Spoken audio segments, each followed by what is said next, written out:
Man by Carol Reed. It was directed by Reed in the most popular time with other big sellers, such as The Odd Man Out and The Fallen Idol. It was directed in the post-World War II period. Some of the themes would be crime, which relates to Holly's prescription drug trafficking, redemption, tension, fear, and betrayal. Low historical background is that Vienna was in ruins at the time. Most of the city was destroyed and was governed by 4 separate powers, all political. The black market was very active and refugees flooded the cities. Political corruption was very active as well. The movie was actually a representation of the political state of Vienna at the time. The genre of the movie is a film noir / thriller. It contains drastically flawed characters and a plot with many twists and turns, based mostly on evil. Most noir films, though, are about betrayal, but most of them put betrayal at the hands of a woman. In this film, it does the opposite and puts it at the hands of an old man, or an old friend, to be more correct. This film was received by critics very well in America and GB. Roger Ebert even said, "Of all the movies that I have seen, this one most completely embodies the romance of going to the movies." It was one of the top 100 films made in both the British Film Institute and the American Film Institute. It was very successful at the time in the British box office for 1949. Some of the awards it won were the British Academy Award for Best Film and the Academy Award for Best Black and White Cinematography in 1950. The main target audience of this film would be middle-aged men, because the protagonist, the antagonist, most of the main characters, besides Anna, are men. The director intent of this is to portray good and evil through most of his scenes. My extract starts at 1 hour 15 minutes and 8 seconds, and it ends at 1 hour 20 minutes and 8 seconds. My extract is of the Ferris wheel scene, where Holly and Harry meet for the first time, and they begin to talk and catch up about old times, and talk about what, Harry's been up to, all the illegal crime and whatnot. The beginning shot is just of Holly alone, and he's in front of a bunch of cables and a Ferris wheel.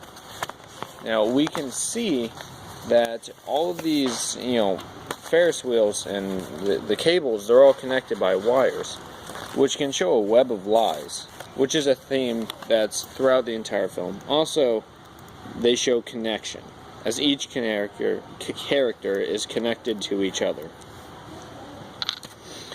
In the beginning shot, too, there's a low angle which shows Holly at power, as he has most of the power this time in the film. As Harry enters the screen, we can see character proxemics. As Harry enters from far away, it shows the disconnect between him and Holly. As Harry gets closer and closer in the desolate theme park, there's a low angle, which also shows power in the scene for Harry, which already gives the people the idea that it's going to be a big power struggle. The density in the screen, without the dialogue, there's no people. Before they start talking, there's no people. This is kind of to give the feeling of a Western showdown scenario. Okay. When they start talking, people flood the screens. And this can show all the memories that the two had rush back in, as the people represent the memories. And then it cuts to another shot of the Ferris wheel before they get on. This is showing the connection again between them and the connection to other characters. As they enter the cabin, there's a Dutch tilt, which can show tension between the two before they enter a very serious conversation about what Holly has been up to and about what Harry has been up to. On the set, the Ferris wheel moves. It shifts back and forth and rocks kind of like a boat. The background also changes constantly during the conversation, and as they go higher, you can see the background shift more. This is just to show that the conversation is shifting constantly. It's never a settled thing, never one-sided. It's always back and forth. The set of the carnival itself plays into the childish nature of Harry, because it's a place that brings out an average person's childish behavior. The set also represents the innocence, which adds to an ironic example of how crooked Harry really is. As most children playing carnival, innocence is rampant.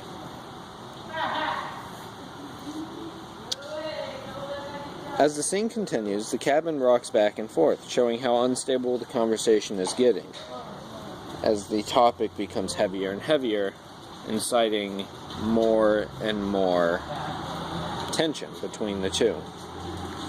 A little bit of acting as Harry continues to call Holly old man. This plays into that exact same childish nature. Once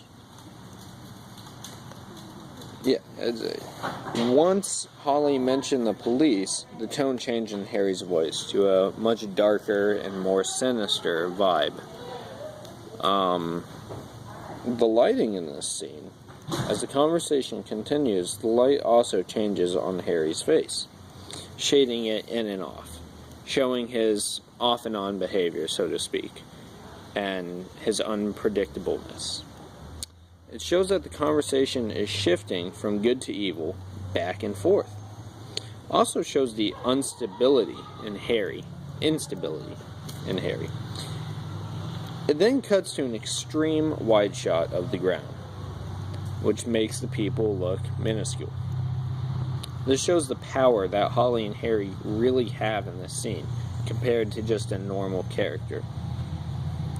Harry even uses this scene to explain to Holly how he can use his power. Later, there's a shot of Harry riding Anna on the fogged-up mirror, with a heart and an arrow in the glass. This shows Harry's last thread of good. And fog is temporary, so we know that just like his inherent good, it will eventually fade. Once they get off the cabin, another Dutch tilt, showing the same uneasiness and instability of the situation as the first place, kind of showing that the scene didn't really change. It was as unstable as it was at the beginning as it was now. The reason that I chose this film was that I really like the idea of good and evil combating each other.